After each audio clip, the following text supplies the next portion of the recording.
तो इस बार महाराष्ट्र में कितनी सीटें आ रही हैं एमवीए की और एनडीए की? देखिए, मैं प्रिडिक्शन तो करूंगी नहीं, पर मुझे ये कॉन्फिडेंस है कि अब आप जब हम शिवसेना और भारतीय जनता पार्टी अलायंस में थे तो 23 सीट उन्होंने जीती थी भारतीय जनता पार्टी ने और 18 हमने जीती थी। तो हम द्वारा मिलाकर कुछ 45 सीट थी वहाँ पर उसमें लोकसभा में, तो विच इज़ 45 सीट्स। अलायंस टूटा, 23 एमपीज़ हैं उनके पास।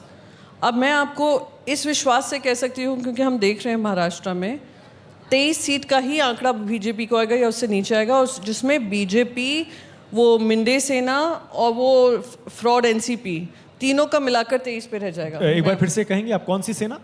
मिंदे सेना। मिलने मिंदे मिंदे मिंदे मिंदे मिंदे का क्या मतलब? हम तो शिंदे सुनते हैं। हाँ, वो नाम है उनका। हाँ। पर काम जो किया वो मिंदे हो का काम किया। मिंदे मिंदे। यानी हाँ, वो क्या होता है? थोड़ा जो मराठी में कुछ होता है क्या? कम बुद्धि हो।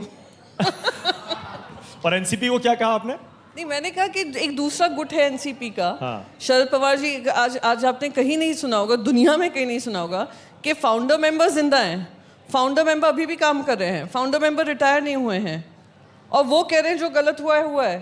पर फिर भी इलेक्शन कमीशन कह नहीं, आप ही गलत हो, पार्टी तो किसी और की है। ये तो मैंने कहीं नहीं सुना है। पर प्रियंका ने बड़ा दावा किया कि बीजेपी 23 से आगे नहीं जाएगी और एनसीपी, अजीत गुट और शिवसेना शिंदे गुट को कुछ नहीं मिलने वाला। नहीं, आपने यानी बीजेपी को नुकसान सारे 23 के 23 क्यों दे दिए? हो सकता है एक दो वो लोग भी जीत लें। मतलब टोटल एनडीए 23 के आसपास ही आएगा। टोटल 23 होगा, यानी कि बहुत उससे नुकसान कम ही होगा। होगा। हाँ। अब ऑडियंस से कुछ सवाल ले लेंगे प्रियंका चतुर्वेदी के लिए। माइक है ना आपके पास? माइक ले लीजिए जरा, माइक दीजिए दौड़कर। तो आप ये कह रही हैं महाराष्ट्र में अगर 15-20 सीट का नुकसान होता है एनडीए को, तो कितनी आएंगी टोटल एनडीए की इस बार? वो कह रहे हैं 370 और 400। देखिए, मैं प्रिडिक्शन में नहीं हूँ, पर एक लॉजिक लगा लें। अब आप साउथ इंडिया में जाएं, कर्नाटका, और आई थिंक दूसरा उन्होंने आंध्र प्रदेश नहीं तेलंगाना से सीट जीती थी 4, और कर्नाटका से 28 में से 26 बीजेपी ने जीती हैं।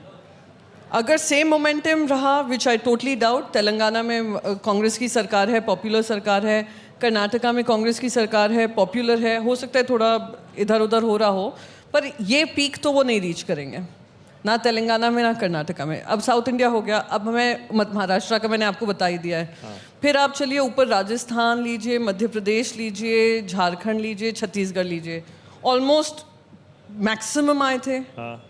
वो ही सेम रिपीट परफॉर्मेंस करना, आप भी यहाँ बैठे हैं, आपने भी बहुत इलेक्शंस कवर किए, मैंने थोड़े कम देखे हैं, पर समझ इतनी है कि इतना तो वो टॉप नहीं कर पाएंगे। उनकी आस किस में है?